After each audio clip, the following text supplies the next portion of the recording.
Everybody, I am Vanchika. Welcome our channel. So today we are studying about the chapter number 9. The chapter name is Holi. तो चलिए हम आज ये chapter start करने वाले हैं. हर नेम वो सुलेखा. उसका नेम क्या था? सुलेखा. किसका नेम सुलेखा था? भोली का नेम सुलेखा था. But since her childhood everyone had been calling her Bholi. लेकिन उसके बचपन के अंदर उसे सब क्या बोलते थे? भोली बोलते थे. दिस सिंपलेटन, इसका मतलब है कि वो एकदम उसकी भोली भाली के कारण उसे सब क्या बोलते थे? भोली बोला करते थे. उसका नाम क्या था? रियली सुलेखा था. लेकिन उसे उसके बचपन के अंदर एक ऐसी घटना घटित हुई जिसके कारण से हम लोग उसे क्या बोलते हैं? भोली. वो हम आगे देखेंगे. She was the fourth daughter of a numberdar Ramlal. वो नुमरेदार रामलाल की चौथी बेटी है. When she was 10 months old, she had fallen off the coat on her head and perhaps it had damaged some part of her brain. तो देखिए जब 10 महीने की थी जब वो, तो वो क्या होती है, मतलब कि बेड के ऊपर से, कोट चारपाई के ऊपर से गिर जाती है और उसके सर के ऊपर लगने के कारण उसका जो सम पार्ट है ब्रेन का, वो क्या होता है? डैमेज हो जाता है. वो क्या हो जाता है? खराब हो जाता है. ठीक है. That was why she remained a backward child and came to be known as the भोली the simpleton. अब आपको समझ में आया? इसीलिए वो एक पिछड़ी, मतलब कि सभी जो चाइल्ड होते हैं उससे एकदम पिछड़ी रही, इसलिए उसे क्या बोलते हैं? भोली कहा जाता है. ठीक है. At birth the child was very fair and pretty. वो जन्म के साथ बहुत ही सुंदर थी. But when she was 2 year old she had an attack of a small pox. जैसे अब देखिए वो जब हुई ना तो वो बहुत ही सुंदर थी, लेकिन जब वो 2 साल की हुई तो एक चेचक नाम की बीमारी ने उसके ऊपर क्या कर दिया? अटैक कर दिया. Okay. Only the eyes were saved. उसकी जो सिर्फ आंखें बची थी. But the entire body was permanently disfigured by deep black pock marks. और सारी की सारी जो बॉडी है वो काले धब्बों से भर चुकी थी. किसकी? सुलेखा की, मतलब भोली की. Little Sulekha could not speak till she was 5. वह जब तक 5 साल की थी वह कुछ भी नहीं बोल सकती थी. And when at last she learn to speak she stammered. Stammered का मतलब होता है अटाकर बोलना, मतलब कि बोलते हैं ना रुक रुक कर जो बोलते हैं, उसे एक तरीके से हम कह सकते हैं कि वो जो है वो बोल, यहाँ तक ही देखो 5 साल तक तो वो बोली ही नहीं. और फिर जब वो बोलती भी है ना तो वो क्या बोलती है? रुक रुक कर बोलती है. ठीक है. हर शब्द के अंदर अटक जाती है. ठीक है. The other children often made fun of her and mimicked her.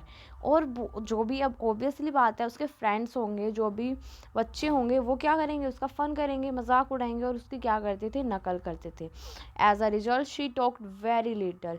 और इसी के कारण क्या उसके पास क्या था? क्या तो वो घर से बाहर नहीं निकले, मतलब कि उन बच्चों से बोले ही ना, है ना. तो वो क्या करेगी कि वो बोलेगी ही नहीं कि बच्चों से कम ना कम बोले. देखिए दो हो सकते हैं, एक तो वो कम बोले या फिर सीधा पत्थर उठाए. अब सीधा पत्थर तो नहीं उठाएगी हमारी बोली, वो क्या कम से कम बोलेगी. तो वो क्या? She talked very little. Ramlal had 7 childrens. बताओ रामलाल के कितने थे? 7 बच्चे थे. उसके अंदर से 3 sons and 4 daughters. And the youngest of them was Bholi. मतलब जो सबसे छोटी थी वो कौन थी? Bholi. It was a prosperous farmer household and there was a plenty to eat and drink. ये जो रामलाल जो है ना वो एक समृद्ध परिवार था. उसके पास बहुत भरपूर मात्रा में खाने पीने के लिए था. ऑल दी चिल्ड्रन एक्सेप्ट भोली वर हेल्थी एंड स्ट्रॉन्ग. सभी उसके चिल्ड्रन जो है भोली को छोड़कर बहुत अच्छे थे, तंदुरुस्त थे. जो son had been sent to the city to study in school and later in college. आप देखिए जो सन है उसे सिटी के अंदर बाहर, मतलब कि बाहर भेज दिया गया पढ़ने के लिए, और बाद में college. Of the daughter Radha the eldest had already been married. सबसे बड़ी बहन का नाम है राधा, जो कि क्या पहले से ही विवाहित थी. The second daughter Mangala marriage had also been settled and when that was done.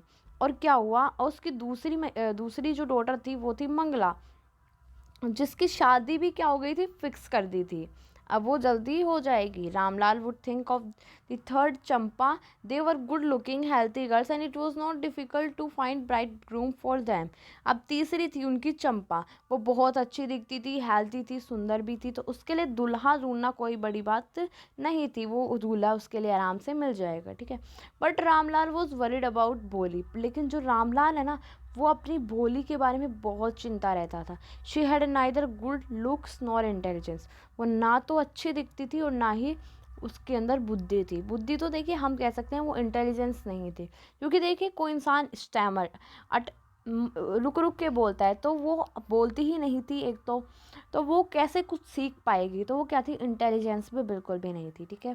तो पढ़ते हैं आगे। I hope that this will be clear to you. हम क्या देखिए, ये रही हमारी बोली जिसके फेस के ऊपर क्या स्मॉल पॉक्स, चेचक की है, इसकी पूरी बॉडी जो है स्मॉल पॉक्स से गई थी, बस इसकी आइज बची थी, ठीक है।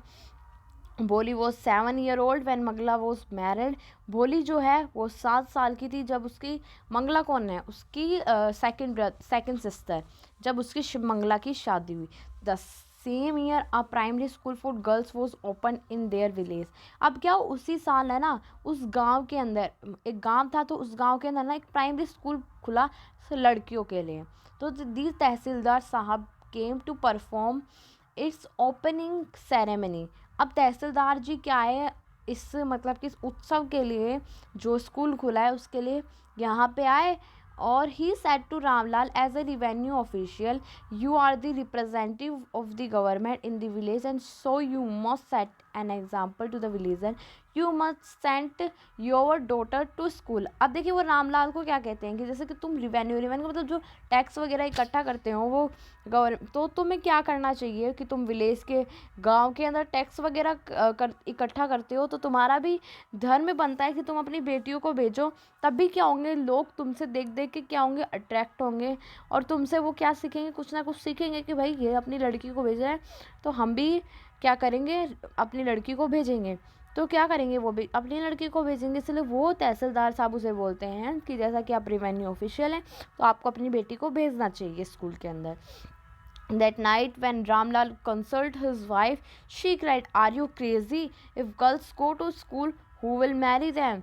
और उसी रात रामलाल ने जब अपनी वाइफ से कंसल्ट किया कि मतलब तहसीलदार जी साहब आए थे, उन्होंने बोला कि आपको अपनी बेटियों को स्कूल भेजना चाहिए, तो वो चिल्लाई, आप पागल तो नहीं हो गए हो, यदि स्कूल, अगर लड़कियां स्कूल जाएगी तो उनसे शादी कौन करेगा। ये देखिए पहले ज़माने की थॉट थी, ठीक है। But Ramlal had not the courage to disobey the tahsildar, लेकिन रामलाल के अंदर बिल्कुल भी साहस नहीं था कि वो तहसीलदार की बात को टाल सके। At last his wife said, I will tell you what to do, send Bholi to school. अब लास्ट में उसके वाइफ कहती है कि मैं आपको बताती हूँ आपको क्या करना चाहिए, आपको भोली को स्कूल भेज देना चाहिए। As it is there is a little chance of his her getting married, और वैसे भी वो क्या है, उसके मतलब कि उसकी शादी होने के बहुत ही कम चांस है। With her ugly face and lack of a sense, उसके बदे चेहरे से, और जैसा कि उस सेंस के अंदर भी उसकी कमी है। Let the teacher at a school worry about her, और वहाँ पे क्या करेगी, जो अध्यापक है उसके बारे में चिंता लेगी, मतलब कि भोली के बारे में सोचेगी। टीचर जो है भोली का ध्यान रखेगी, इस तरीके से हम कह सकते हैं। द नेक्स्ट डे रामलाल कोट Bholi by the hand and said, और अगले दिन रामलाल भोली का हाथ पकड़कर कहता है, कम विद मी, मेरे साथ आओ, I will take you to school, मैं तुम्हें कहाँ लेके जाऊँगा, स्कूल लेके जाऊँगा। भोली वॉज फ्राइटन, भोली जो है वो डरी हुई थी। शी डिड नॉट, देखिए भोली मतलब भोली के फादर जो है उसे हाथ पकड़ के स्कूल छोड़ के नहीं जा रहे हैं। Know what is school was like, अब भोली नहीं जानती थी ये स्कूल क्या होता है। She remembered how a few day ago their old cow Lakshmi had been turn out of his house and sold. No no no no no, देखिए उसे याद आया कि कुछ दिनों पहले उसकी जो मतलब कि पुरानी गाय लक्ष्मी थी, उसे बेच दिया गया, उनके घर से ले जाके उसे बेच दिया गया, तो उसे लगा भाई मेरे को भी बेचेंगे, ठीक है। तो वो बोलती है, no no no no no no no no, she shouted in terror and pulled her hand away from the father grips. अब वो क्या होता है, इस तरीके से चिल्लाई, और फिर उसके पापा से वो क्या करती है, अपना हाथ खींचती है।